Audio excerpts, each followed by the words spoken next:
एक कोने मुने ही है। हाँ। तो फिर नॉर्मल बरसात, कम बरसात हुई कम न हुई, ऐसे असं के गाँव कम ज्यादा गिर जाए तो कम बुनिया गिर गई। ये असं एक कोने में जाइए। हाँ, ये आस नहीं कोने। तो जब एक कोने में बुनिया आती तो नॉर्मल बरसात हुई। अच्छा। हाँ, जो है दोनों ज्यादा इतना बरसात भी बाढ़ आ जाए। ये हाँ हो सकता है कि जो है लेट भी कुछ ये जो होती है ये जो बड़ा वाला पत्थर है, ये जो चौकोर जो पत्थर है इसे लगभग।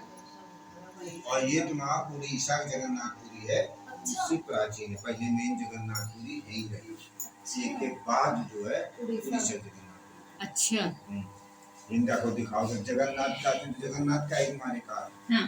जगत के नाथ जगन्नाथ जगन्नाथपुरी। अरे थोड़ा सा आ देते सब।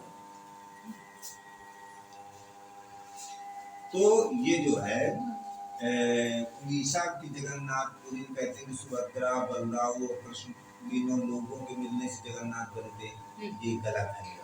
तो जगत का नाथ वही होगा जो पूरे संपूर्ण जगत का मालिक है। याद करें तो ये नीचे किसी का ये शिव देता है, जिसमें दिन जलाधार होता है ना सब। अब आप मूर्ति के ऊपर रखो, वो जो सिंहासन बनो ना, वो मां ब्रह्मा जी की मूर्ति, विष्णु नीचे शिरा शिव देता है महेश।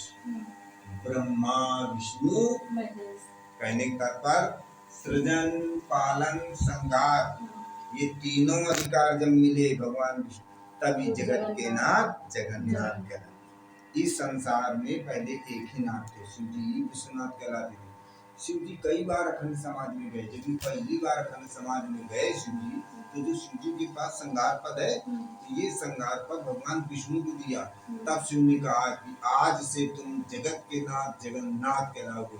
वहां से जगन्नाथ शब्द की उत्पत्ति हुई, तब दो नाथ हो गए, शिव जी विश्वनाथ कहलाने लगे और भगवान विष्णु जगन्नाथ। ये जो जगन्नाथपुरी है बहुत प्राचीन था। और दूसरा उदाहरण ये देखो, ये जो चिन्ह बना है, इस चिन्ह को बड़ा सजा के रखा गया है।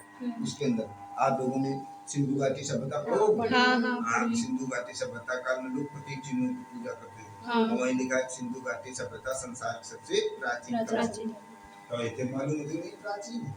आप देखो दूसरा चीज ये देखो, ये जो मूर्ति है, ये मूर्ति का जो इतिहास की विशेष जानकारी देखते हैं, बता रहे हैं, ये मूर्ति बहुत ही प्राचीनतम और दुर्लभ है।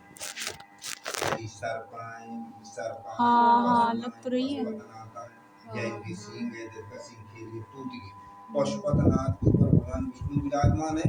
इस मूर्ति को तुमको देखाएंगे नहीं मिली, सुनो ये कौन पशुपतनाथ के ऊपर भगवान विष्णु विराजमान। का जब इतिहास में कौन पड़ी, हड़प्पा सभ्यता, तो बिल्कुल सेम टू सेम ये है। पढ़ोगे कि हड़प्पा सभ्यता पशुपतनाथ की पूजा कर रहे हैं। हाँ, तो अब समझ हड़प्पा और सिंधु घाटी सभ्यता काल का कोई स्थान जीवंत न मिले, जितने स्थान मिले सब खुदाई थे खंडहार। तो यह मूर्ति साबित करती कि नहीं इतना प्राचीनतम मंदिर हमारे भारतवर्ष में दोनों जीवन था। तो ऐसे भी साबित होने वो प्राचीन है। दूसरा ये 12 खंबा है। तो जब आप राजा शिवी का इतिहास पढ़ियो, कबूतर वाले राजा शिवी, एक तरफ तराजू में कबूतर, दूसरी तरफ अपना मांस काट के रखते गए हैं, क्योंकि हर चीज इतना पड़ा है वो, तो हर चीज नेट में हो गई है। जब आप अपने नेट में मोबाइल में राजा शिवी का कबूतर वाले राजा शिवी के इतिहास क्लिक करना तो आ जाएगा, तो पढ़ना। तो ये जो 12 दुआरी है, ये राजा शिवी के जमाने में बनती थी। ये सब पहले खुली होती थी, खम्भों के बीच में जगह होती थी, लेकिन जैसे जैसे राजा आते गए इसको कवर कर दिया गया, ढक दिया गया। अब हम ध्यान देंगे कि राजा शिवी कौन हुए। राजा शिवी चंद्रवंश में दुष्यंत और शकुंतला के बहुत पहले, दुष्यंत और शकुंतला के बहुत बाद महाभारत है, और महाभारत के बाद उड़ीसा जगन्नाथपुरी।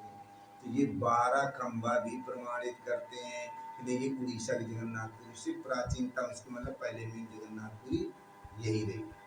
अब अगला उदाहरण तुमको बताते हैं प्राचीनता का। अब देखो ये टोटल पत्थरों का बना हुआ है, इसमें कोई ईंट का काम नहीं है।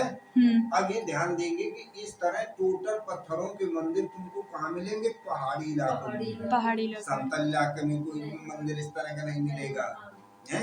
अब ये गौर करो कि यहाँ पहाड़ नहीं है, कोई नदी नहीं है, ये पत्थर यहाँ आया कैसे। एक एक खंभा की लंबाई देखो कितनी बड़ी लंबाई है, बड़ी बड़ी लाटें होंगी, उससे खंभे तराशे गए होंगे। ये पत्थर यहाँ आया कैसे? तो एक बात और गौर करेंगे कि ये जो सभ्यताएं मिली है हड़प्पा और सिंधु घाटी की, ये सब नदियों के किनारे पाई, क्योंकि प्राचीन समय में पानी का जो मुख्य स्रोत था क्या था? नदियाँ। और जितना व्यापार होता था वो सब नदियों के सहारे होता था।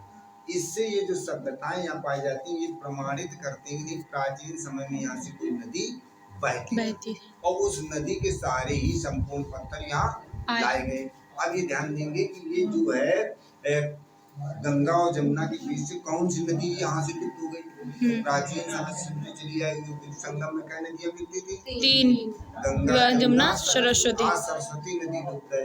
ये जो सभ्यताएं यहाँ प्राचीन पाई जाती है, ये प्रमाणित करती है प्राचीन समय में यहाँ से सरस्वती नदी बहती थी। और सरस्वती नदी इतिहास के दृष्टिकोण देखें कि महाभारत के पहले लुप्त हो गई थी, तो इससे भी प्रमाणित होता है कि नहीं, स्थान ये महाभारत से पहले का है। प्रसाद ले लीजिए, प्रसाद। चलो, तो ये स्थान जो है बहुत ही प्राचीनता, देखिए मतलब ये उड़ीसा के जगन्नाथपुरी से प्राचीनता में पहले में जगन्नाथपुरी यही है। अब ये देखेंगे कि इतना प्राचीनतम स्थान ये जीवंत क्यों? क्योंकि सिंधु घाटी हड़प्पा समकाल का स्थान कोई जीवंत तो नहीं मिलेगा, लेकिन ये जीवंत क्यों? तो देखेंगे ये कलाकृतियां गुप्त काल से मेल खाती हैं। गुप्त काल में इसको सूर्य की आकृति मानते थे, इसको गलत मानते थे। यहाँ मुख से निकलती वेद पत्ती दिखाएगी, कलाकार ने कला के माध्यम से दर्शाने की कोशिश की, सोच जीवन का आधार। इधर देखेंगे ये जो आकृति है, ये आकृति चंद्रगुप्त मौर्य के समय के जो सिक्के मिलते उसमें आकृति मिलती। इसके मतलब चंद्रगुप्त मौर्य के समय में काम हुआ। जैसे ही आपने मंदिर में प्रवेश के जो प्रथम खंड है वहाँ देखेंगे कोठरी दक्षिण साइड में, कोठरी उत्तर साइड में। जो दक्षिण साइड में कोठरी है उसमें सूर्य भगवान की मूर्ति है। तो इतिहासकारों का मानना है कि जो सूर्य की मूर्तियां हैं वो ईसा मसीह के जन्म से 2 सदी पूर्व बनती थी। उसके बाद सूर्य की मूर्तियों का बनना बिल्कुल बंद हो गया है, शैव धर्म आ गया है। उत्तर साइड की कोठरी में भगवान विष्णु की लेटी हुई मूर्ति है। तो इतिहासकारों का मानना है जो विष्णु की लेटी हुई मूर्तियां हैं ये कुषाण काल में बनती थी। कुषाण काल का प्रमुख राजा कनिष्क दूसरी सदी। अब आप ध्यान देंगे कुषाण वंश, मौर्य वंश, गुप्त वंश ये सभी चक्रवर्ती राजा हुए। इन चक्रवर्ती राजाओं ने यहीं पे आके काम किया। इसके मतलब ये प्राचीन समय में बहुत प्रसिद्ध स्थान रहा है। इसीलिए यहाँ जो भी राजा आता गया वो कुछ न कुछ निर्माण करता गया जो है। अब प्रसाद तुम बच्चे भाई सत्यनारायण